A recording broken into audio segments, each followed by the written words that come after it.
It's hard to argue with the contention that our country is more politically divided right now than at any time in recent memory. What's behind that division is up for debate, but longtime broadcast journalist Ted Koppel is pointing fingers at the media, touching off a grudge match with Fox News host Sean Hannity.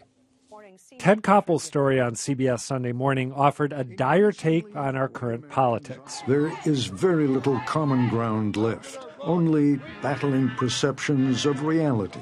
And Koppel says a major reason for that is the rise of partisan media on all sides, and that's bad for democracy. Case in point, Fox News host Sean Hannity. You think we're bad for America? You think I'm bad for America? Yeah. You do? In the long haul, I think you Really? and all these opinion That's shows, sad, Ted. you have attracted people who are determined that ideology is more important than facts. Getting called out by Koppel left Hannity fuming. On his own show, he vented that he's never presented himself as anything but a commentator. Meanwhile, Ted was giving his opinion. He considers himself an impartial journalist, yet in what CBS News was airing, he's doing exactly what he said is bad for America. And Hannity complained he wasn't the only one to get shabby treatment, saying Koppel had also insulted the public's intelligence. Now, I guess people like Ted Koppel feel you, the American people, can't distinguish between opinion and news. Fox News' elder statesman Brit Hume also pushed back, pointing out that the mix of straight news and opinion on his network is no different than what newspapers offer, with editorials often appearing on the front page. I can understand why veterans of hard news find that unsettling, but I still think that there's plenty of room for it, and Absolutely. we've proven that every day. Still, as the Washington Post's Eric Wemple points out, why does Hannity even care what Koppel thinks? File under, perhaps the man doth protest too much. So, John, what do you think? Can the public differentiate between news and opinion, or is that hard nowadays? Some can, some can't. I mean, I think that's self-evident, right? And a little context here, this is nothing new. I mean, God help me, as part of my work duties, I've been listening to Rush Limbaugh now. When did he start? In the Clinton era, right? So the late 80s, early 90s? And it was the late 80s because George H.W. Bush carried his bags on an overnight visit to the White House. And this is his stock in trade, fake news, the blurring of news with opinion. And, so it's been an ongoing process. It doesn't surprise me one bit. I'm not so sure about this theme of the starkly divided nation.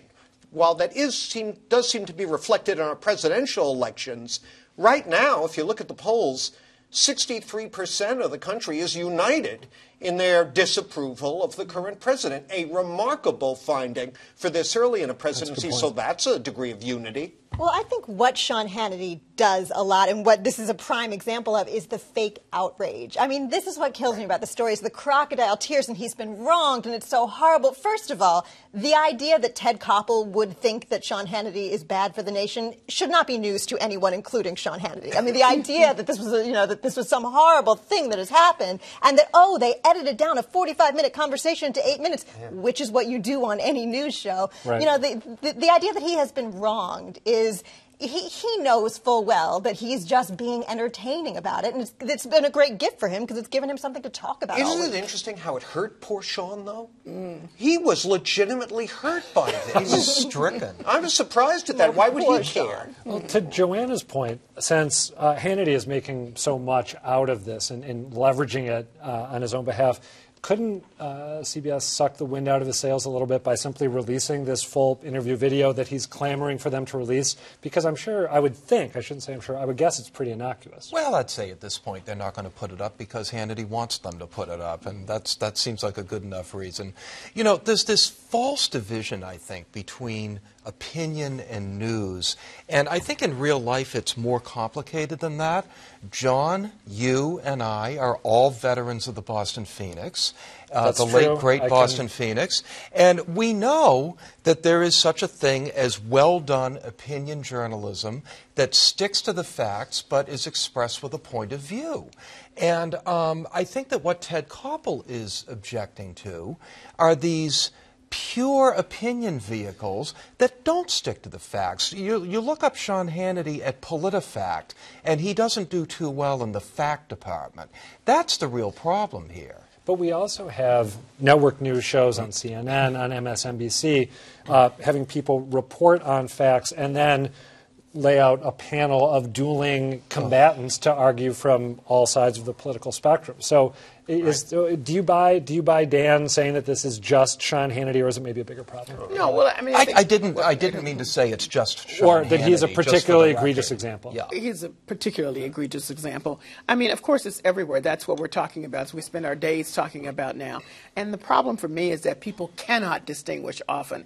It can be emblazoned. You can say it 50, 100 times, and still people will come back and question now, something that you said when you say, I said this is my opinion.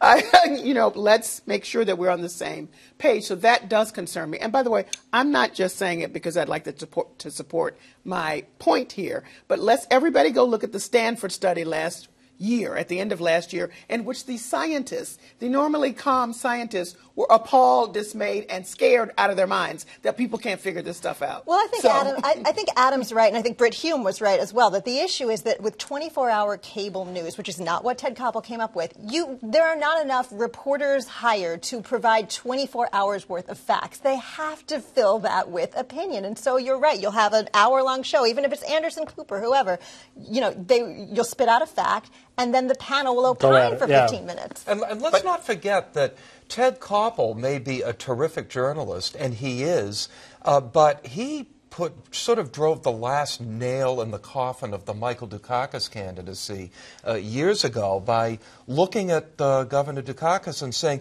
"You just don't get it, Governor, do you?" That's a great point. I mean, it's in the moment, it was something that Ted Koppel thought made sense to say, but it certainly isn't what you would say if you were strictly a straight-down-the-middle news person. I think, but that was a time when nobody could ever have predicted that someone would read these completely made-up stories and get in a car and drive to a restaurant in Washington, D.C. and shoot up the place because you believe that there were kids being held under the instruction of Hillary Clinton in a pedophile ring. Nobody would do that. And this guy was quite sincere in his thinking, I'm coming to save these kids, because he believed that. So this is dangerous territory. I believe that's what Ted was trying to say. Sean, it's okay if you want to be entertainment, but when people don't get that and understand it, this is very dangerous.